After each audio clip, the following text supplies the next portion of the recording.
Thank you, Madam President. And before I start, I want to just say how much respect that I have for the two senator authors that have been championing this issue for the past year. You've made some very compassionate arguments, and the good Assemblywoman as well. And so I just want you to know that it's been an honor to serve with you both in my first year in the legislature. Today, I'm going to be speaking in two roles. I'm going to be speaking to you as a pharmacist, and I'm going to be speaking to you as an elected official. But before I could become an elected official, I had to have an occupation. And I knew from a very young age that I wanted to be a medical professional. And I rose to the ranks of being a pharmacist and being a leader in a part of our profession called compounding that requires extensive training. I'm proud that I have been a pain control specialist for the past 20 years. I work with bona fide pain clinics in just about every district in the state of California. I work with many pain doctors that take care of the most sick people that through conventional medicine cannot get pain relief. So what is it that I do? I formulate cocktails that have narcotics, cocktails that have antispasmodics, cocktails that have sedatives, that in some cases are made 500 times the strengths that you can commercially buy in the United States to give people the palliative care that in many cases, in most cases, will ameliorate pain. One example is a drug called sufentanil that we make. It is 1,000 times stronger than morphine. But this issue today, my friends, is also a personal issue. 20 years ago tomorrow, I lost my mother, Charlene, from complications of lung cancer that went to liver cancer and breast cancer. And when my mom was diagnosed, she made me promise her one thing. She says, "Jeff, please use your skills to make sure that I don't suffer because I'm scared to death of the pain that I might find myself in."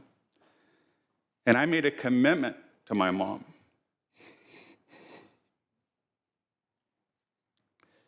that I would ensure that I would use all my knowledge to ensure that she will have as comfortable of a death as possible. I met with her oncologist, and he told me that my mom, as a complication to her cancer, was going to go into a coma because it affected her parathyroid gland, and he wanted to know whether he wanted me to have drugs administered to prevent her from going into a coma. And he told me that he advised me, "You should let your mom go into a coma because she will be free from any pain and suffering." And so my family came together, and we chose not to administer that drug. And we allowed my mom, Charlene, to go into the coma. She was under hospice care, and she had a morphine pump. And that pump was left for us as the family, that if we saw her spasming, if we felt that she was in pain, that we could push that button. And it was made very clear to me that if I wanted to push that button a little bit more than normal, that I could take my mother's life. And I can't tell you how tempted I was to push that button. When I was in pharmacy school, I worked at a pharmacy in Hollywood on Poinsettia and Sunset called Liberty Pharmacy, and I had a mentor, a preceptor. His name was Dr. Jim D. One of the most wonderful educators I ever worked with, who went on to become a physician and then went on to become a psychiatrist and worked in Washington, D.C., and I remember calling my dear friend Jim, the late Jim D., who passed away a few years ago. I want to push that button, and I want to consult with you about that. He said, Jeff, don't push that button. It is not your right to take your mother's life. Only God should be able to do that. You will live with those guilts for the rest of your life. One of my favorite musicians is a gentleman, the late gentleman, named Luther Vandross. And one of my favorite songs in his final album was a song called Dance with My Father Again. After I chose not to push that button, I would spend every wakeful moment that I had being by my mother's side, touching her warm hands, kissing her warm cheeks, and telling her how much that I loved her. I was able to dance with my mother once again. I would not have been able to dance with my mother had I pushed that button. When the Catholic Church Ecumenical on Climate Change was issued, this body embraced it. The Catholic Church has vehemently opposed suicide. In fact, they refer to it as murder. But now it appears that this body is prepared to reject it. When it comes to the death penalty, this legislature, this state cannot even agree on a toxic cocktail for those condemned to death because one of those cocktails may violate the 8th Amendment against cruel and unusual punishment. It seems hypocritical to me that we can't agree on a formula to execute convicted murderers, but we're prepared to approve a cocktail or a drug to allow sick people to kill themselves. We have approximately 900 people on death row who have murdered, tortured, and raped men and women and children, and they're still alive today. This legislature remains silent and refuses to deliver the capital punishment on these heinous criminals, but we seem obsessed to pass a law that may claim the lives of people who may be convinced by their errors that they may have no other option other than to kill themselves. Believe me, I understand the pain a patient who has been told he or she is going to die because of a terminal illness goes through. As a pharmacist, I have great compassion for those who want to end the suffering that comes with a terminal illness. But what we're being asked to do today is give the government the okay to people diagnosed with terminal illness with 6 months or less to live to kill themselves, even though we all know that sometimes these diagnoses are wrong. Just look what happened to Jeanette Hall of Oregon. In her own words, she writes, I live in Oregon where assisted suicide is legal. In 2000, I was diagnosed with cancer and told I had 6 months to a year to live. I knew that our law had passed. Indeed, I had voted for it, but I didn't know exactly how to go about doing it. I asked my doctor, but he really didn't answer me. On my 3rd visit, he asked me how my son, who was attending the police academy and knew the doctor, and my doctor knew I wouldn't see him, would feel if I went forward with my plan. I didn't know what to say. I agreed to be treated. I had both chemotherapy and radiation, and I'm so happy to be alive. It is now 12 years later. If my doctor had believed in assisted suicide, I would be dead. I thank him and all my doctors for helping me choose life with dignity. Assisted suicide should not be legal. Don't make Oregon's mistakes.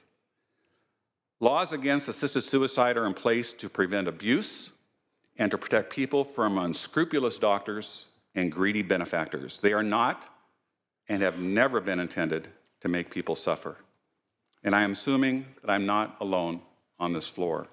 Like all of you, I've heard from hundreds of people in my district who support and oppose physician-assisted suicide. The issue is divisive, no question about it. Both sides have valid points, and I believe all of us here today are in a very difficult position. But let's be clear. Some may consider suicide a sin, but it is certainly not a crime. Let me repeat myself.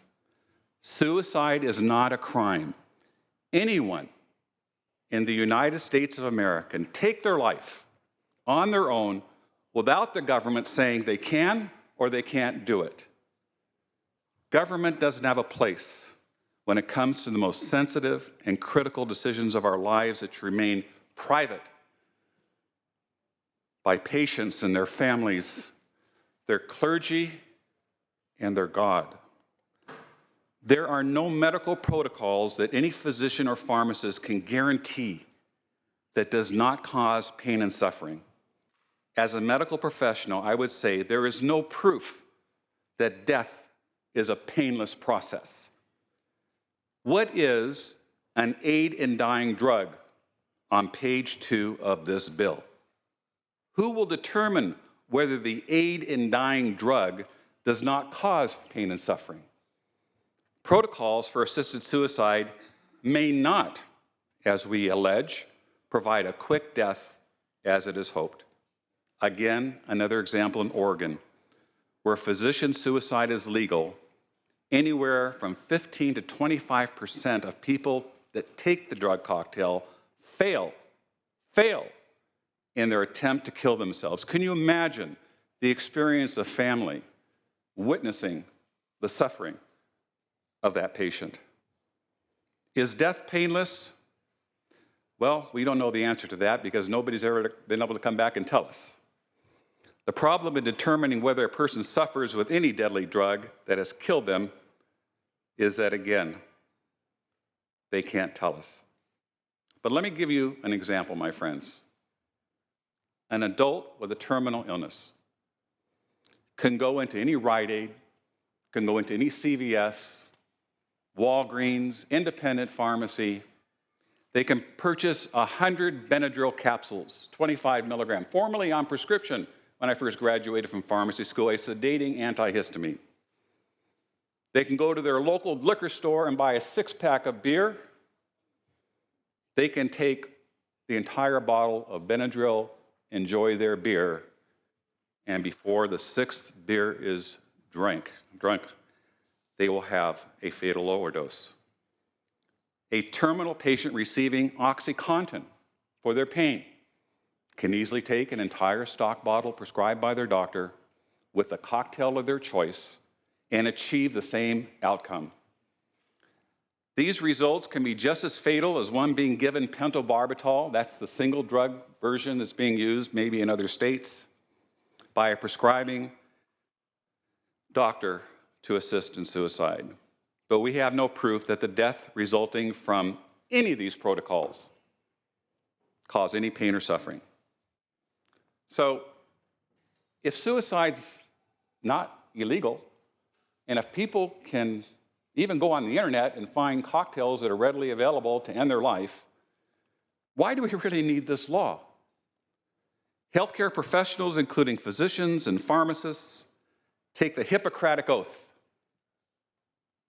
I look to my colleague from Sacramento as I say that. We took this oath because we're here to heal people, and it says in the oath that we do not administer poisons to our patients. There are other problems with the text of this bill. On page 2, and I hope that my attorney friend, my senator from Monterey, will listen to these line numbers, because I hope he'll be able to give us the answers to these questions. On page 2, the bill provides immunity to a person from civil or criminal liability solely because he or she was present when the qualified person was present when the qualified individual self-administered a drug. My first question is, where is the reference to Penal Code 401 that makes it a felony to aid and abet a suicide? There's no reference. You're going to have two laws that are going to be competing with each other. Somewhere in the bill, shouldn't it read, notwithstanding, Penal Code 401 shall not apply to this law? On page 6, line 27, it seems this bill conflicts with the Americans with Disabilities Act. The bill says that before a patient has a right to kill him or herself, the patient must possess the physical and mental ability to self-administer the aid in dying drug. What if an ALS patient is paralyzed from the neck down and can't swallow and can't move their arms? Are they prevented from participating in physician-assisted suicide? Page 6, line 40 of the bill states, the individual must make a written request. What about my ALS patient that can't move their arms? How do they write? On page 7, line 23, one of the witnesses can be a blood relative that can, in fact, be an heir to the patient's estate. Isn't that a conflict of interest? It seems this is right for someone who can personally benefit from the suicide to profit from the patient's death. Do we really need another Dateline special on the consequences of this new law? In Oregon, again, Kate Cheney was convinced by her doctor to kill herself. One doctor refused to prescribe the drugs to assist her suicide. Another doctor refused. And finally, Kate's daughter found a doctor who would prescribe the lethal cocktail, and Kate Cheney was convinced to kill herself. What if a patient seeking an aid in dying drug chooses also not to take the drug? If a patient other than who it was prescribed takes the drug to commit a suicide, is there a crime? Is a drug now a weapon that can be used to murder someone else? And who's going to have that liability? Shouldn't there be a provision in this law that ensures the safe return of the aid in dying drug back to the pharmacy for destruction if it is not consumed in a finite period of time? On page 8, line 32, the bill states that the person seeking to take a lethal cocktail did not arise from coercion or undue influence by another person. It's been shown that many sick elders are sensitive to being a burden on their families or loved ones and will not rat out their relatives that could be relieved of the burden in taking care of their loved ones, or may be the beneficiaries of a large life insurance policy or estate if the elder has concerns over the beneficiary's poor finances. According to the Oregon With Death with Dignity annual report, 40% of the people who died by assisted suicide reporting feeling like a burden on their family and caregivers, and said it was the primary reason for requesting the lethal drugs. On page 12, line 6, the declaration reads, I have been fully informed of my diagnosis and prognosis, the nature of the aid in dying drug to be prescribed, and the associated risks. Well, the associated risks. So aside from death, they're admitting that there could be some significant side effects that have been demonstrated in other states when we don't have the protocols that we know can alleviate one's suffering. On page 12, line 11, the declaration continues to state that a desire to end my life in a humane and dignified manner. Can any medical provider guarantee this? It hasn't seemed to work for death row inmates. In conclusion, my friends, this bill, this potential law, will give false hope to anyone that thinks that death can be a painless process. Again, I have great compassion for those in a terrible situation. I've had many patients who have suffered, and there are many ways to ease their pain. What I can't support is a law that encourages these people to use the government as an excuse to kill themselves. I just can't in good conscience support a law that promotes suicide. My friend from San Francisco claims that we got to get the hands of government out of this issue. I would argue we are having blood on our hands by making this into the government arena. And for these reasons, in honor of my deceased mother, I respectfully ask for your no vote.